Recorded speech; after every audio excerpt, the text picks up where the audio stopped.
जन्म से विश्वामित्र यज्ञ तक अयोध्या नगरी सरयू नदी के तट पर बसी एक समृद्ध और पवित्र नगरी थी। वहां के राजा थे महाराज दशरथ, धर्मपरायण, सत्यवादी, प्रजावत्सल और पराक्रमी। उनके राज्य में कोई दुखी नहीं था, कोई भूखा नहीं था। चारों ओर सुख शांति थी। लेकिन इतने महान राजा के जीवन में एक गहरी पीड़ा थी। उन्हें संतान नहीं थी। राजा दशरथ की 3 रानियां थीं, महारानी कौशल्या, महारानी कैकेयी, महारानी सुमित्रा। तीनों रानियां पतिव्रता और सद्गुणी थीं। फिर भी संतान के अभाव में राजमहल सूना लगता था। राजा दशरथ दिन रात यही सोचते रहते थे कि वंश कैसे आगे बढ़ेगा। पुत्रेष्टि यज्ञ। एक दिन महर्षि वशिष्ठ ने राजा दशरथ को सलाह दी कि वे पुत्रेष्टि यज्ञ कराएं। यह यज्ञ करने से योग्य संतान की प्राप्ति होती है। राजा ने तुरंत प्रसिद्ध आश्विन महर्षि ऋष्यशृंग को आमंत्रित किया। अयोध्या में भव्य यज्ञ का आयोजन हुआ। देवताओं ने भी इस यज्ञ में भाग लिया। यज्ञ की पूर्णाहुति के समय अग्निदेव प्रकट हुए और राजा दशरथ को एक दिव्य पात्र दिया जिसमें खीर, पायस था। अग्निदेव ने कहा, हे राजन, इस पायस को अपनी रानियों को बांट दीजिए। इससे आपको तेजस्वी पुत्रों की प्राप्ति होगी। राजा दशरथ ने वह पायस सबसे पहले कौशल्या को, फिर कैकेयी को और अंत में सुमित्रा को दिया।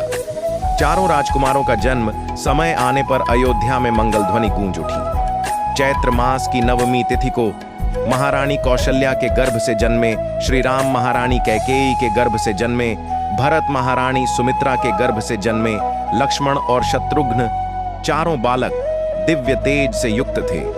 ऐसा प्रतीत होता था मानो स्वयं देवता पृथ्वी पर अवतरित हुए हों। श्री राम भगवान विष्णु के अवतार थे जो पृथ्वी को अधर्म से मुक्त करने आए थे। पूरी अयोध्या में उत्सव मनाया गया। नगर फूलों से सज गया, लोग नाच गा रहे थे। राजा दशरथ का हृदय आनंद से भर गया। राजकुमारों की शिक्षा, चारों राजकुमारों का पालन पोषण बड़े प्रेम से हुआ। जैसे जैसे वे बड़े हुए, उनकी सुंदरता और तेज बढ़ता गया। राम गंभीर, शांत, दयालु और आज्ञाकारी थे। लक्ष्मण सदैव राम के साथ रहते थे। उनके सेवक और रक्षक की तरह भरत त्यागी और धर्मप्रिय थे। शत्रुघ्न वीर और बुद्धिमान थे। महर्षि वशिष्ठ ने चारों को वेद, शास्त्र, राजनीति, धनुर्विद्या और धर्म की शिक्षा दी। थोड़े ही समय में वे सभी अस्त्र शस्त्र विद्या में निपुण हो गए। ताड़का का आतंक। उधर दूसरी ओर देश के एक वन क्षेत्र में ताड़का नाम की राक्षसी रहती थी। वह अत्यंत क्रूर थी और अपने पुत्रों मारीच और सुबाहु के साथ मिलकर आर्षियों के यज्ञ नष्ट करती थी। आर्षियों का तप भंग हो रहा था। देव कार्य रुक रहे थे। तब महर्षि विश्वामित्र ने निश्चय किया कि वे स्वयं अयोध्या जाकर राम को अपने साथ ले जाएंगे। विश्वामित्र का अयोध्या आगमन। एक दिन महर्षि विश्वामित्र अयोध्या पहुंचे। उनके तेज से पूरा नगर प्रकाशमान हो उठा। राजा दशरथ ने उनका भव्य स्वागत किया और कहा, हे महर्षि, आज मेरा जीवन धन्य हो गया। आज्ञा दें, मैं आपके लिए क्या कर सकता हूं? विश्वामित्र ने कहा, राजन, आपके पुत्र राम को मुझे अपने यज्ञ की रक्षा के लिए चाहिए। राक्षस मेरे यज्ञ को नष्ट कर देते हैं। यह सुनकर राजा दशरथ घबरा गए। राम अभी बहुत छोटे थे। उन्होंने कहा, हे मुनिवर, मैं स्वयं आपकी रक्षा करूंगा। मेरी सेना भी जाएगी, परंतु राम को मत ले जाइए। विश्वामित्र क्रोधित हो गए। उनका क्रोध देखकर पूरी सभा कांप उठी। तब महर्षि वशिष्ठ ने राजा को समझाया, राजन, राम कोई साधारण बालक नहीं है। इन्हें भेजना ही धर्म है। राजा दशरथ ने भारी मन से अनुमति दे दी। राम लक्ष्मण का वन गमन। राम के साथ लक्ष्मण भी जाने को तैयार हो गए। दोनों भाइयों ने माता पिता का आशीर्वाद लिया और विश्वामित्र के साथ वन की ओर चल पड़े। मार्ग में विश्वामित्र ने राम को कई दिव्य अस्त्र दिए, बल, अतिबल, जिससे उन्हें भूख, प्यास और थकान नहीं लगती थी। ताड़का वध वन में पहुंचते ही ताड़का ने राम लक्ष्मण पर आक्रमण कर दिया। पहले राम संकोच में थे क्योंकि वह स्त्री थी। तब विश्वामित्र ने कहा, अधर्म का नाश करना ही क्षत्रिय का धर्म है। राम ने बाण चलाया और ताड़का का वध कर दिया। वन फिर से शांत हो गया। यज्ञ की रक्षा। यज्ञ के दिन मारीच और सुबाहु ने आक्रमण किया। राम ने सुबाहु का वध कर दिया। मारीच को समुद्र में दूर फेंक दिया। यज्ञ सफलतापूर्वक पूर्ण हुआ। देवताओं ने पुष्प वर्षा की। विश्वामित्र का हृदय आनंद से भर गया। विश्वामित्र का आशीर्वाद। विश्वामित्र ने राम लक्ष्मण को अनेक दिव्य अस्त्रों का ज्ञान दिया और कहा, हे राम, तुम ही संसार के रक्षक हो। यहीं से राम की धर्म और वीरता की यात्रा आरंभ होती है। ये कथा अयोध्या नगरी में आनंद का वातावरण था। राजा दशरथ ने निश्चय कर लिया था कि अब वे अपने ज्येष्ठ पुत्र श्री राम को युवराज घोषित करेंगे। पूरे नगर में उत्सव की तैयारी होने लगी। गलियां सजाई गईं, राजमहल में मंगल गीत गूंजने लगे।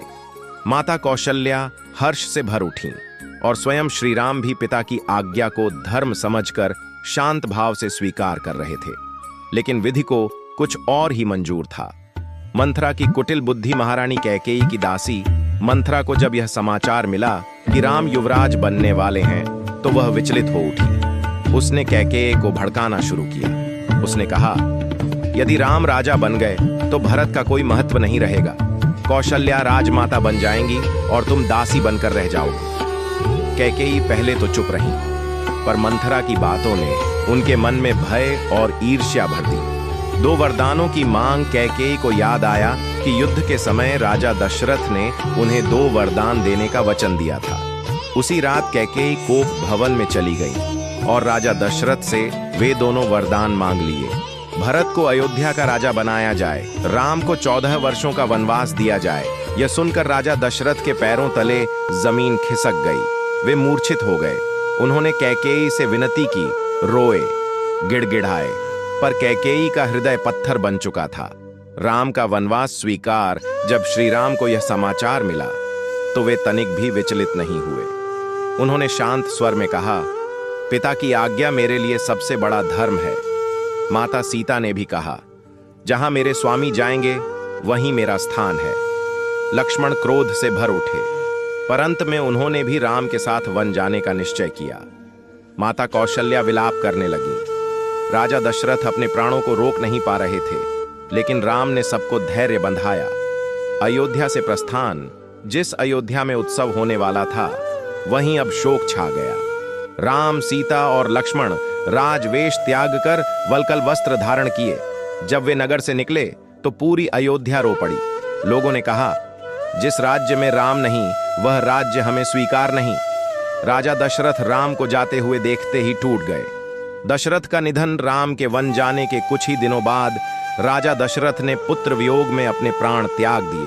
अंतिम क्षणों में वे राम राम का स्मरण करते रहे। अयोध्या शोक में डूब गई। भरत का अयोध्या आगमन। उधर भरत और शत्रुघ्न उस समय ननिहाल में थे। जब उन्हें अयोध्या की स्थिति और पिता के निधन का समाचार मिला, तो भरत अत्यंत दुखी हो गए। जब उन्हें यह पता चला कि राम को वनवास उनकी मां कैकेयी के कारण मिला है, तो वे क्रोध और लज्जा से भर उठे। भरत ने कैकेयी को कठोर शब्दों में कहा, तुम मेरी माता नहीं हो, तुम्हारे कारण राम वन में है। भरत ने राज सिंहासन स्वीकार करने से साफ मना कर दिया। राम को वापस लाने का संकल्प भरत ने निश्चय किया कि वे राम को वन से वापस लाएंगे। वे अयोध्या के गुरुजनों, मंत्रियों और माताओं के साथ वन की ओर चल पड़े। जब राम को भरत के आने का समाचार मिला, तो उन्हें लगा कि शायद भरत उन्हें वनवास लौटाने आए हैं। राम ने उनका स्वागत किया। भरत का त्याग भरत राम के चरणों में गिर पड़े और बोले, भैया, यह राज्य आपका है, आप लौट चलिए। राम ने कहा, पिता की आज्ञा से बढ़कर मेरे लिए कुछ नहीं। भरत ने बहुत आग्रह किया, लेकिन राम अपने निर्णय पर अडिग रहे। खड़ाऊं का राज्य। अंत में भरत ने राम की खड़ाऊं पादुका मांगी। राम ने सहर्ष दे दी। भरत उन खड़ाऊं को सिर पर रखकर अयोध्या लौट आए। भरत ने राज सिंहासन पर वे खड़ाऊं रखीं और स्वयं नंदीग्राम में एक तपस्वी की तरह रहने लगे। वे स्वयं को केवल राम का सेवक मानते थे।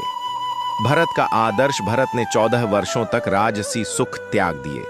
वे प्रतीक्षा करते रहे कि कब राम लौटें और अयोध्या को फिर से धर्म और मर्यादा से भर दें। रामायण की ये कहानी अभी पूरी नहीं हुई है। आपने देखा इसका पहला भाग। अगला भाग देखने के लिए हमारे चैनल को सब्सक्राइब करें और बेल आइकन दबाना ना भूलें।